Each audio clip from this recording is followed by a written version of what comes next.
tal, amigos de Charlas de Leyenda? Nuevamente con ustedes, aquí en su programa Charlas de Leyenda. Bueno, el día de hoy, como podrán ver, nos encontramos en lo que es el Parque de la Bombilla, específicamente en la frontera que tenemos entre la colonia Chimalistac y San Ángel, aquel pueblo centenario, al igual que la colonia de Chimalistac. Y bueno, nos encontramos en el Parque de la Bombilla. Este monumento que tengo a mis espaldas, obviamente es recordado a Álvaro Obregón, inaugurado en julio de 1935 por el presidente Lázaro Cárdenas. Y bueno, aquí vamos a hablar de esta zona, porque esta zona nos tiene historias desde la época cortesiana, de la época de la colonia. Es importante mencionar, como en algunos programas anteriores que había comentado, acerca de las encomiendas. Bueno, esta fue una parte que también fue encomendada a uno de los capitanes de Hernando de Cortés. Sin embargo, esos capitanes, hay que recordar que las encomiendas fueron extinguiéndose inicialmente a partir de la segunda sangre. ¿Qué quiere decir? A partir de la segunda o tercera generación es cuando se empiezan a perder lo que son las encomiendas. Y en este caso estamos hablando también de una encomienda que se abandonó. Una encomienda que posteriormente parientes del encomendero van a regresar o van a venir aquí a la Nueva España a reclamar los fueros de su pariente fallecido. Y bueno, es importante también porque esta zona de San Ángel, Chimalistac, es una zona que ya se encontraba fuera de la Ciudad de México. En este caso, estaba aquí un restaurante, de los primeros restaurantes que se hacen fuera de la Ciudad de México, un restaurante que se llamaba La Bombilla. Y en este caso, pues La Bombilla era porque se llamaba así, porque solamente era un restaurante que se encontraba con un foco únicamente, que se llamaban así, La Bombilla. Estamos hablando de que la introducción de la luz eléctrica estaba dándose en esta zona. Esta zona que al final de cuentas también iba a ser favorecida por cuestiones eléctricas.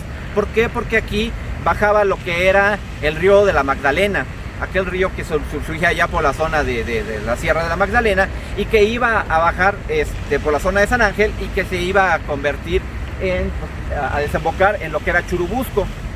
Sin embargo, este río es importante. ¿Por qué? Porque en la época de Porfirio Díaz se van a construir 4 generadores en el norte, en la zona del cerro. Esos 4 generadores que recibirían posteriormente el nombre de los dinamos. Y bueno, aquí, si todos recordamos, la Revolución Mexicana nace en 1910, y el lema que se usa como bandera es por Madero, por aquel partido antireeleccionista que significaba, o que traía por lema, sufragio efectivo, no reelección.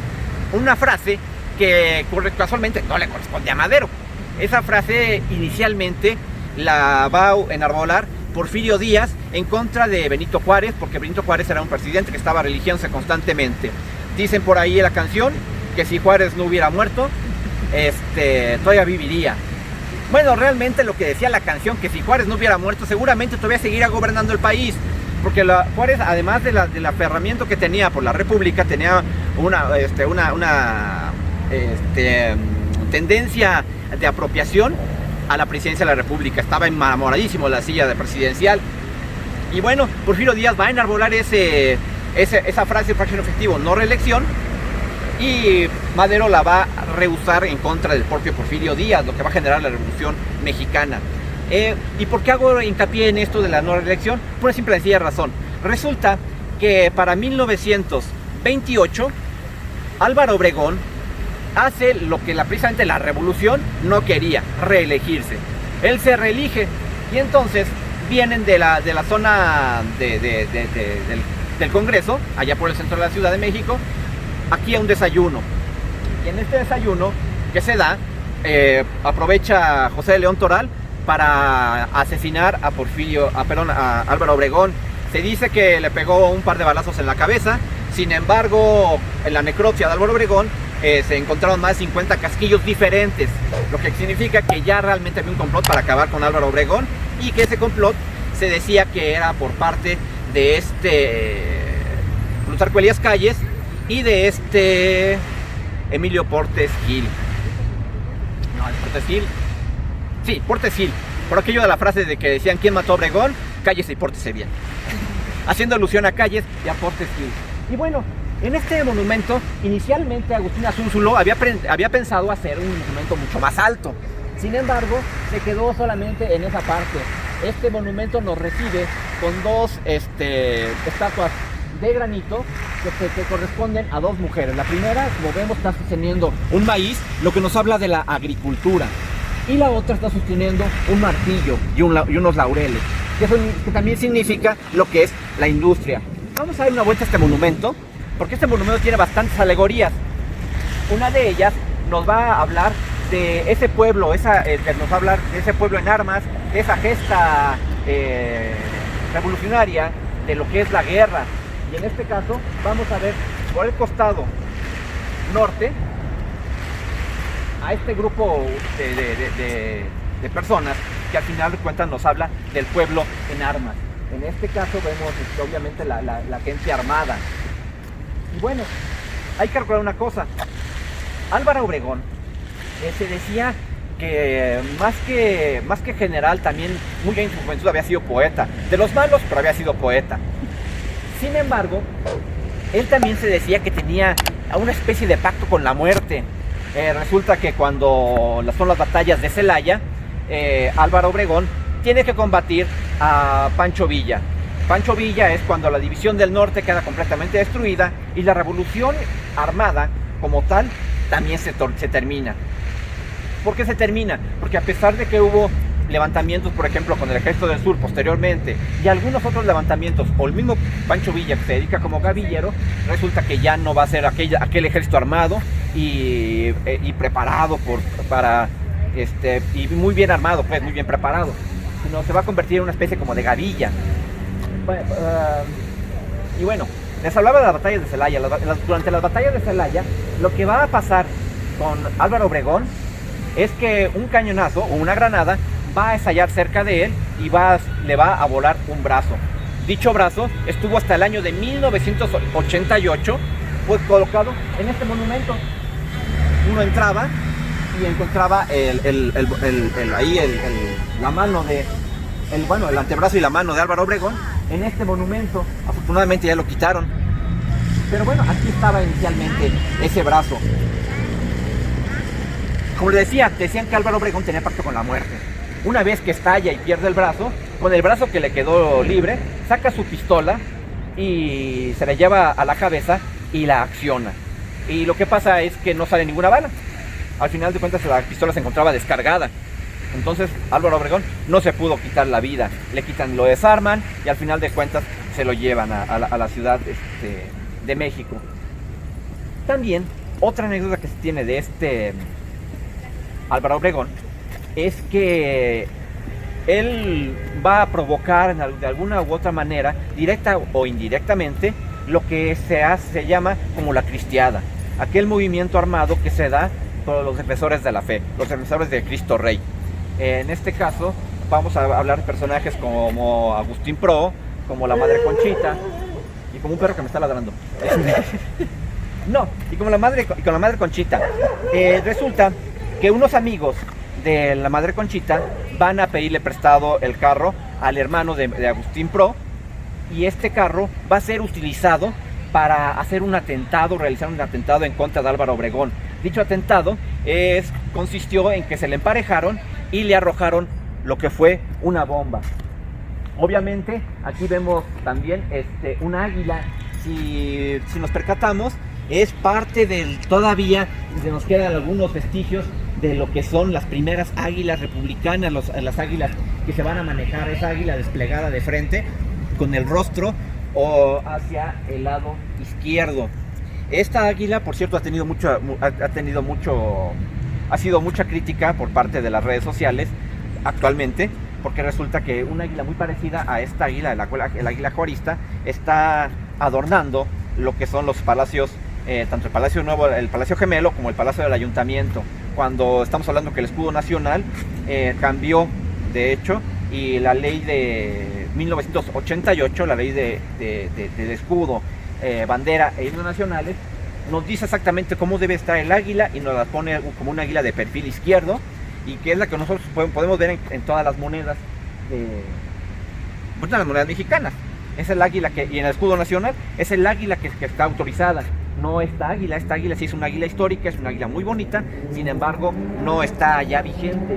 Pero bueno, es parte de eso, porque Juárez, Porfirio Díaz e inclusive Álvaro Obregón van a tomar esa parte. De este otro lado estamos llegando ya al otro grupo escultórico que nos va a recordar básicamente el resultado de la revolución. Nos está hablando ya de los hijos naciendo, nos está hablando de un país en paz, nos está hablando igual de cultivos, de agricultura. ¿Por qué? Porque vamos a ver mujeres, por ejemplo, esta mujer de aspecto completamente campesino, trae en sus manos lo que es unas mazorcas, unas mazorcas de maíz. Al lado de él vamos a ver lo que es un niño con un sombrero en la mano, y claramente se ve que en el otro lado trae lo que es unos libros. Estaremos hablando entonces la educación, inclusive para el pueblo vulgo, para cualquier ciudadano. ¿Por qué? Porque antes el analfabetismo en la ciudad, en toda la República Mexicana, era muy malo, estaba muy alto, la gente era muy ignorante. Sin embargo, nos habla ese triunfo de la revolución, que va a ser también la educación para todos. Estamos hablando de que para cuando se construye la gesta vasconcelista de educar a todo el pueblo, iniciada en 1920, ya está en pleno auge. Y más, sobre todo con el gobierno de Lázaro Cárdenas, un gobierno preocupado específicamente por las clases marginadas, o por las clases olvidadas, en este caso los pobres. Así también vemos también al campesino que está sosteniendo al niño, que además trae una hoz en su mano, una hoz, y el compañero de al lado, el hombre que está justo a la derecha de él, trae un martillo. Estaríamos hablando de lo que sería tanto la agricultura, estaríamos hablando y obviamente el señor de la agricultura, y estaríamos hablando también de la industria. Lo que estamos hablando aquí, ya no se ven las armas, ya no se ven las cartucheras, se ve más bien a un pueblo trabajando, un pueblo educándose, un pueblo recogiendo lo que es básicamente los cultivos. Además, que si alcanzamos a ver, abajo de la hoz hay un circulito, un círculo con un círculo central y 4 concéntricos, que nos habla o nos hace recuerdo de lo que sería una rueda de ferrocarril. Gran parte inclusive del gobierno porfiriano, en lo cual se centraba el desarrollo del país, era a través de las vías de comunicación, y una de las vías de comunicación por excelencia estaríamos hablando del ferrocarril. En este caso, pues estaríamos hablando de este monumento. Este monumento, como les digo, fue inaugurado en 1935 por Lázaro Cárdenas, recordando obviamente a Álvaro Obregón. Y bueno, les comentaba que en este lugar se dieron algunas encomiendas que dicen que en algún momento dado aquí se encontró una capilla que con el tiempo fue olvidada, inclusive fue removida la capilla. Seguramente la capilla, no sabemos la advocación a quien haya estado, tenemos datos nada más muy vagos de esa capilla, pero posiblemente haya estado dedicada a San Sebastián. ¿Por qué? Porque en San Sebastián vamos a encontrar que tiene tanto la capilla de San Sebastián, que se encuentra en la zona central de Chimalistac, como también tenemos la parroquia de San Sebastián, que va a estar encontrada en el pueblo de San Ángel. Por eso estaremos hablando de que posiblemente sea San Sebastián. Gran parte también de las encomiendas iban acompañadas de frailes. En este caso fueron acompañados de frailes dominicos. Estos frailes que al final de cuentas se encargaban de custodiar lo que era la fe.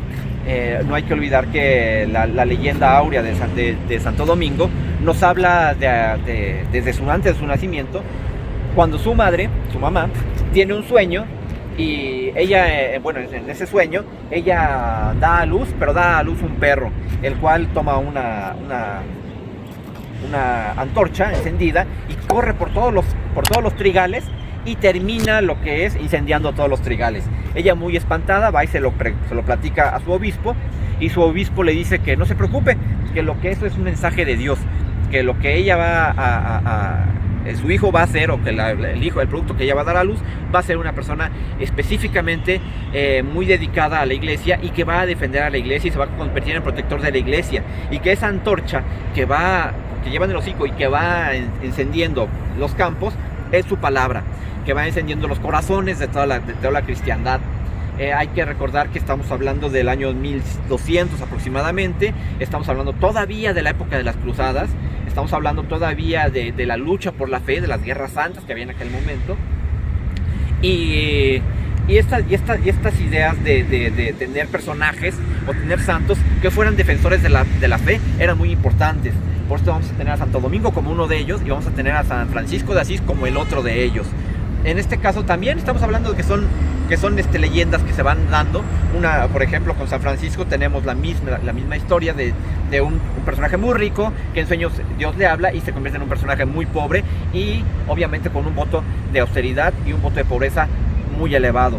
Sin embargo, también esto nos lleva igual a pensar en San Ángelo, aquel soldado que se va a acabar con las herejías que se encontraban en Sicilia, que va a ser asesinado en Sicilia, pero que anterior a eso tuvo un sueño donde él ve que él ve a dos personajes que se acercan, y cuando está cayéndose la iglesia, la detienen esa iglesia. Esa iglesia, al momento de que la detienen, es un personaje muy pobre y es un personaje muy rico. En este caso estaríamos hablando del personaje rico, sería Santo Domingo, y el personaje pobre sería San Francisco de Asís. Se dice, no hay documentación fehaciente que nos lo diga, pero sí dice que hay una reunión de 3 santos en vida, que sería San Ángelo, que sería San Francisco y sería Santo Domingo. Y en este caso, esta zona específicamente, fue, al final de cuentas, fue protegida o fue evangelizada por los hermanos de Santo Domingo, aquellos hermanos que vamos a ver que tienen un traje blanco con una capa negra. Un ejemplo, claro, de esto que les comento, podría ser, si ubican a San Martín de Porres, exactamente la vestimenta que usa San Martín de Porres es la vestimenta de los hermanos dominicos, que en algún momento también van a estar representados, en este caso por un perro manchado, un perro dálmata. Es un perro que van a usar por aquello de los colores. Y básicamente es lo que tenemos de esta parte. Estamos hablando que las primeras ermitas que se van a construir aquí son relativamente muy jóvenes. Estamos hablando de 1535, apenas 14 años después de lo que fue la conquista de México. Y en este caso estaríamos hablando de una leyenda que se va a originar justamente aquí, aunque la leyenda como tal, la narración nos viene de muy lejos, nos viene de España.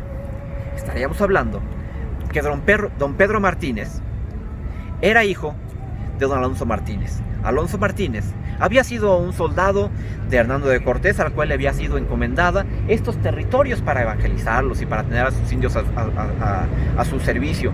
Sin embargo, él no pudo concretar lo que fue la encomienda se vino a menos y la casa fue abandonada casi inmediatamente después de la construcción, una hacienda muy bonita. Sin embargo, esta hacienda lo que va a generar es una casona que se va a abandonar. Esta casona, al ser abandonada, don Alonso muere, lo que es aquí en la Nueva España. Sin embargo, su hijo, don Pedro Martínez, va a tener unos negocios en España, va a tener un problema económico, su familia se va a venir a menos, y lo que va a provocar es que él se venga aquí a la Nueva España con los pocos bienes y dinero que tenía, a tratar de echar a andar la encomienda de su padre, don Alonso. Cuando él llega a esta zona, se da cuenta que lo primero que encuentra es una casona completamente abandonada, una casona completamente desvencijada, los campos completamente abandonados. Y él toma la consigna de echar a andar esto. Al día siguiente que él llega, él va a buscar a gente que vaya y que haga lo que es los trabajos de campo y los labores para restaurar la casa. Sin embargo, resulta que cuando llega aquí y va a investigar y va a preguntar y va a contratar gente, no hay quien quiera venir a la hacienda. Porque decía la gente que este lugar estaba endemoniado, que en esta casa que se ve de don Alonso, habitaba el diablo. Bueno, cosas que no creía don Pedro, sin embargo, que sí llegaron a permear en lo que fue la idea de su hijo y de su esposa. Omití a comentar que don Pedro venía acompañado de su hijo y de su esposa. Era una familia relativamente pequeña. Sin embargo, ellos cuando llegan aquí se dan cuenta que les dice que ellos van a echar a andar. Le platica a su familia, bueno, ya que nadie quiere venir, pues no importa, entre nosotros echaremos a andar esta hacienda, dijo don Pedro. De la casa salió un viejecillo que se burló de ellos y les dijo que no podían echar a andar esto, que ni perdieran su tiempo, porque en caso de echarlo a andar, vendría el viento del diablo y se llevaría todo lo que ellos hicieran. Ellos no le hicieron caso, inclusive don Pedro casi corre a patadas al viejito, pero en eso estaba cuando lo estaba calmando su familia, cuando de repente se da cuenta que el viejito ya no estaba. Pues bueno, al día siguiente empezaron a hacer las labores. El viejillo volvió a aparecer y les dijo que ¿por qué no se habían ido? Les dijo que el otro saca la espada y sabe qué viejo, lárguese de aquí. Al final de cuentas, esta casa la voy a echar a andar y me va a costar, aunque me cueste, pero va a funcionar. Agarra al viejito, toma un pan y se va. Bueno, sin embargo, don Pedro y su familia no tardaron mucho. En unos meses habían labrado el campo, habían levantado la casa, habían reforzado lo que era el techo y la casa estaba en perfecto funcionamiento. Esa noche, cuando ellos estaban descansando, se empezó a oír como unos quejidos afuera de su casa, unos quejidos que se convirtieron en alaridos, se convirtieron en gritos al final de cuentas, y lo que hace, al momento que se asoman, no vieron a nada. Lo único que empezaron a notar es que el viento empezaba a soplar, y cada vez soplaba más fuerte. Llegó un momento que el viento sopló tan fuerte que se empezó a llevar el techo de la casa. Bueno, ellos se escondieron en su cuarto y empezaron a rezar. Sin embargo, los rezos fueron en vano. El viento llegó, arrasó con los campos, arrasó con los animales y arrasó con la casa. El viejo apareció al día siguiente y les dijo, se los dije que el viento del diablo iba a llegar aquí y se iba a llevar esta casa. Ellos empezaron a creer realmente que el viejo tenía razón. Sin embargo, poco caso le hicieron y volvieron a echar a andar la casa, volvieron a construir la casa, volvieron a cegar los campos, volvieron a sembrar, la cosa que quedó la casa otra vez en pleno funcionamiento. Sin embargo, esa noche cuando estaban celebrando, que ya todo estaba normalmente funcionando bien, volvió a venir el viento ese viento tan fuerte, pues se volvieron a escuchar los alaridos y la casa volvió a ser desmoronada. Sin embargo, el hijo, al ver que los corrales se estaban deshaciendo, trató de salvar uno de los animales y corrió hacia un caballo. Al tomarlo de las riendas, el caballo, espantado del viento, corrió y se llevó entre las riendas al hijo. Al día siguiente buscaron por todos lados al hijo, no lo encontraban. El viejo les dijo, ¿saben qué? Están perdiendo su tiempo. Al hijo no lo busquen aquí, lo van a encontrar en la boca del diablo. Nadie sabía dónde estaba la boca del diablo. Sin embargo, a los pocos días encontraron el cuerpo del hijo y lo dieron cristiana sepultura. Y bueno, don Pedro ya tomó la decisión de irse de aquí. Estaban empacando sus cosas esa noche cuando escucharon unos alaridos. Al momento de abrir la ventana se dieron cuenta que era su hijo. Su hijo que estaba desgarrado, que estaba completamente pestilente y que además les decía que se fueran. ¿Por qué? Porque su alma estaba condenado a vivir por una eternidad o a padecer en una eternidad en esa casa. Sin embargo, ellos trataron de salvar al hijo. Investigaron qué había pasado. Al día siguiente lo que don Pedro trató de hacer es conseguir a un sacerdote, el cual tratara de bendecir la zona para que al final de cuentas se santificara la casa. Sin embargo, ningún sacerdote del pueblo tanto de San Sebastián como de San Ángel quisieron venir. Lo que pasó en ese momento fue que uno de los hermanos carmelitas que iba pasando por esta zona, su caballo se volvió loco y se entró de imprevisto a la hacienda. Don Pedro trató de agarrar al caballo y al tratar de agarrar al caballo fue arrastrado por el caballo. Cabe decir que don Pedro murió. Sin embargo, el monje se enteró de lo que había pasado en esta casa y la forma de salvar las almas tanto de don Pedro como de su hijo. Y consistía en que cuando llegara el viento del diablo esa misma noche, el féretro de don Pedro fuera puesto a la mitad de esta casa. el féretro se iba a abrir y ahí iba a salir el espíritu de don Pedro a pelear con el viento. Cabe decir que eso pasó. Al menos es lo que dice lo que dice la gente, que el espíritu de don Pedro salió y combatió al viento, al cual lo venció. La esposa se fue de aquí, no sin antes haber construido una ermita que durante mucho tiempo, como les comentaba, no sabemos a qué santo estuvo abocada, posiblemente a San Sebastián. Sin embargo, esa casa se conoció durante mucho tiempo como la Casona del Diablo. Y esta Casona del Diablo estuvo ubicada justamente aquí, en lo que queda, en este monumento de Álvaro Obregón. Y bueno, esa es una pequeña semblanza de lo que pasa aquí en lo que es en el Parque de la Bombilla. Espero que haya sido de su agrado. Agradecemos a la producción por el tiempo que nos brindan.